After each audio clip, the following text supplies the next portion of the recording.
Setelah menjalani perawatan selama 2 pekan lebih, dokter yang menangani YTR menyebut kondisi pasien mengalami perbaikan meski masih terdapat infeksi di bagian wajah dan tubuh. Akibatnya tindakan operasi rekonstruksi tangan dan kaki belum bisa dilakukan. Tim medis Rumah Sakit Hasan Sadikin Bandung menargetkan akan memulai tahap rekonstruksi pada minggu ketiga. Tim dokter juga telah menyusun jadwal perawatan YTR hingga 1 tahun ke depan. Direktur Utama Rumah Sakit Hasan Sadikin Bandung menyebut infeksi yang terlalu lama yang dialami YTR dapat menyebabkan sepsis. Alhamdulillah senang sekali, terima kasih. Untuk meredakan infeksinya ya, 2 minggu ini sudah perbaikan tapi belum sempurna, jadi belum habis ininya. Jadi kami belum bisa mulai mengoperasi atau rekonstruksi tadi ya.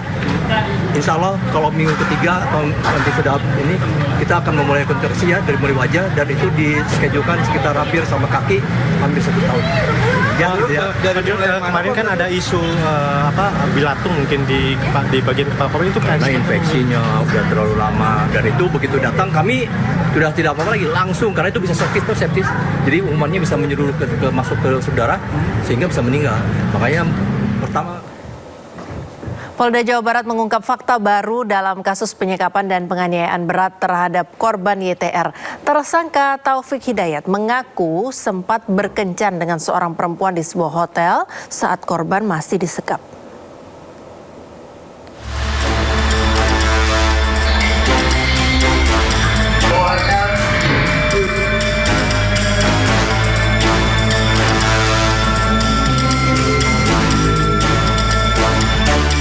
Tersangka Taufik Hidayat akui sempat menginap dan berkencan dengan seorang perempuan di sebuah hotel sebelum akhirnya diringkus oleh aparat kepolisian. Mirisnya, hal tersebut diduga kuat dilakukan oleh tersangka ketika korban YTR masih dalam kondisi disekap dan berada di bawah penguasaannya. Tim penyidik melakukan pemeriksaan intensif menyusul beredarnya rekaman CCTV di media sosial yang memperlihatkan tersangka berada di sebuah hotel bersama seorang perempuan. Berdasarkan hasil pemeriksaan, tersangka mengaku mengenal perempuan tersebut melalui sebuah aplikasi daring. Pihak kepolisian menegaskan berdasarkan lini masa penyidikan sementara, pertemuan tersangka dengan perempuan tersebut terjadi di tengah masa penyekapan korban. Polisi menyebut tindakan ini sebagai selingan di sela-sela aksi keji yang dilakukan tersangka terhadap korban. Dari Bandung, Jawa Barat, Muji Prayitno, iNews melaporkan. Polisi telah memeriksa 25 saksi terkait kasus penyekapan dan penyiksaan sadis terhadap YTR di Bandung, Jawa Barat. Sementara Wakil Ketua Komnas Perempuan Ratna Batara Munti meluruskan pernyataan lembaganya yang sempat menuai kontroversi.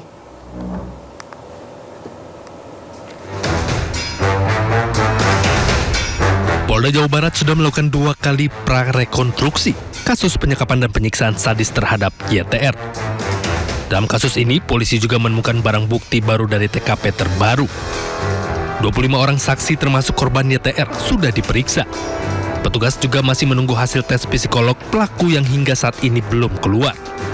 Polisi akan menggelar rekonstruksi Kamis 2 Juli di Mapolda Jawa Barat.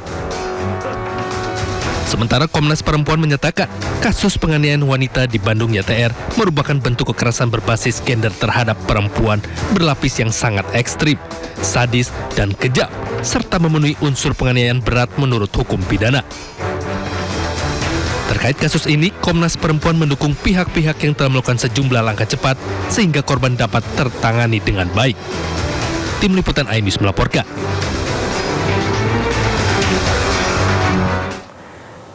Ke informasi lain, pemirsa, pihak keluarga Dr. Ica melaporkan dugaan pelanggaran kode etik ke Badan Kehormatan DPRD Timur Tengah Utara terkait dugaan perundungan terhadap almarhumah. Selain itu, keluarga juga menyatakan akan melaporkan dugaan tindak pidana ke Polda Nusa Tenggara Timur. Sedang diintimidasi oleh anggota dewan. Saat ini saya sedang pilih mama. Saya sudah bekerja sesuai dengan SOP. Keluarga almarhumah Dr. Ica menemukan adanya dugaan tindak pidana dalam peristiwa yang dialami almarhumah. Diduga almarhumah mengalami kekerasan verbal yang hingga memberikan tekanan psikis terhadap Dr. Ica. Atas hal ini pihak keluarga pun akan berkoordinasi dengan Polda Nusa Tenggara Timur untuk melakukan pelaporan dugaan tindak pidana ke Polda Nusa Tenggara Timur. Melaporkan ini tindak pidananya ke kepolisian daerah kabupaten di daerah provinsi Nusa Tenggara Timur. Kita membaca di media bahwa Polres TPU telah melakukan sejumlah pemanggilan terhadap para saksi dan juga melakukan mengambil barang bukti, dan tentunya ini kita juga akan mengkonfirmasi ke Polda NTT. Sementara itu terkait adanya dugaan perundungan hingga intimidasi terhadap almarhumah, polisi telah meminta sejumlah keterangan saksi. Orang oknum anggota DPRD TTU telah dilakukan pemeriksaan oleh Polres Timur Tengah Utara. Ya, benar, dan melaksanakan pemeriksaan. Ada sekitar 24 pertanyaan. Dari keluarga korban akan membuat laporan di Polda. Sebelumnya pihak keluarga juga telah melaporkan dugaan pelanggaran kode etik ke Badan Kehormatan DPRD Timur Tengah Utara. Pihak keluarga pun berharap kasus ini dapat segera diselesaikan secara transparan dan seadil-adilnya. Pemirsa, Kejaksaan Agung menetapkan Sekretaris Deputi Bidang Promosi dan Kerjasama Badan Gizi Nasional, Lalu Muhammad Iwan, sebagai tersangka kasus korupsi di BGN. Tersangka Lalu Muhammad diketahui tahun 2025 meminta sejumlah saksi mendirikan sebuah perusahaan untuk melakukan penjualan tray makanan kepada Badan Gizi Nasional. Tersangka Brigjen Pol Lalu Muhammad Iwan kini ditahan Kejaksaan Agung. Selain itu, Kejaksaan Agung juga menduga ada keterlibatan BU, seorang kolonel TNI aktif yang bertugas sebagai pejabat pembuat komitmen dalam pengadaan sepeda motor listrik dalam kasus korupsi di Badan Gizi Nasional. Pak, boleh maju lagi nggak, Pak? Maju aja, Pak. Izin, Pak. Tindak pidana korupsi tata kelola MPG ini, ya, kami menemukan adanya keterlibatan oknum TNI aktif, ya, di sini yang menjabat selaku Sekretaris Deputi Bidang Penyediaan dan Penyaluran BGN dan juga selaku pejabat membuat komitmen atau PPK dalam pengadaan barang jasa, ya, terutama pengadaan sepeda motor, gitu ya. Untuk itu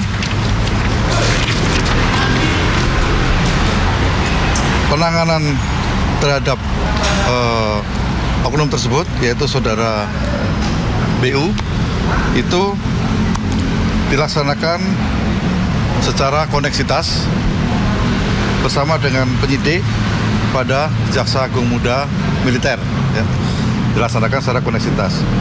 Jadi perkara itu termasuk sepeda motor, ya, pengadaan sepeda motor itu karena ada keterlibatan oknum TNI aktif, maka penanganannya dilakukan oleh yang sudah berjalan, ya, dilakukan oleh Jaksa Agung Muda Tindak Pidana Militer, ya,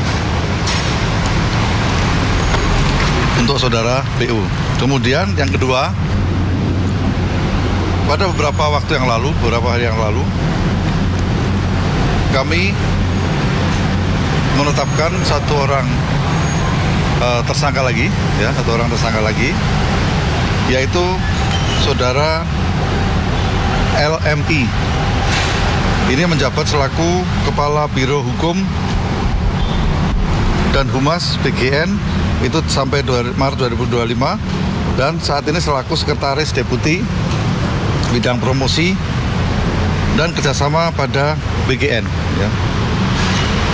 Jadi perannya adalah pada tahun 2025, ini saudara LM ini meminta saksi YCS dan RD mendirikan suatu perusahaan, ya, dengan tujuan sarana untuk melakukan penjualan alat berupa food tray kepada calon mitra SPBG dengan harga yang sudah ditentukan oleh tersangka LMI, ya. Jadi apabila dalam harga tersebut itu termasuk ada bagian kepada saudara LMI untuk supaya titik tersebut di-approve atau disetujui, ya, dengan penjualan kompreng itu. Per hari ini kami menerima pelimpahan perkara dari Dirdik Jampisus berkaitan dengan tata kelola BGN ini.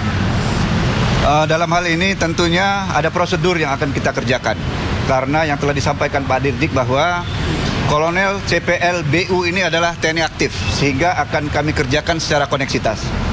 Untuk pengembangan dan selanjutnya tentunya kami akan berkomunikasi terus dengan Direktur Penyidikan, sehingga proses perkara yang akan kami kerjakan secara koneksitas ini bisa berjalan dengan lancar. Mungkin ini saja karena ini baru proses awal, sehingga nanti perkembangannya kami akan berkomunikasi dengan Direktur Penyidikan, tentunya juga kepada Pak Kapus Penkum, sehingga perkara koneksitas ini bisa kita kerjakan secara lancar, aman.